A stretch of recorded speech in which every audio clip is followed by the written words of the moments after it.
Good afternoon. This is Todd Horwitz coming from the floor of the CME Group in Chicago. And as we take a look at wheat, we're seeing wheat remains and has been the strongest of the entire grain markets. It's been the strongest of the entire group. It's been the strongest in the ag space. It looks like it wants to go higher. Now, we had some interesting trade overnight.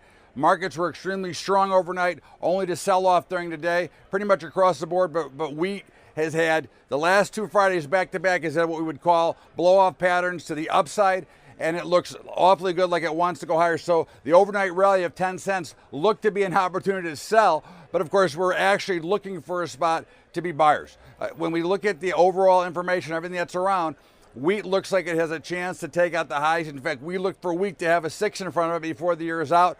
So we're looking to be a buyer about that 520 level as we look for a little bit of a pullback. Again, you should never be surprised when our market starts to pull back. We've had a very, very strong rally. I mean, if you look back, we've got wheat coming up from 480 to 560. So a little bit of a pullback would be natural. So look to be a buyer around the 520 level. Wheat figures to remain strong. And you can see that the trade wars and all the other nonsense that was out, we were talking about, had absolutely no effect on the grain markets whatsoever. Look for dips to be buyers. That's the way we see it. This is Todd Horwitz coming from the floor of the CME Group in Chicago.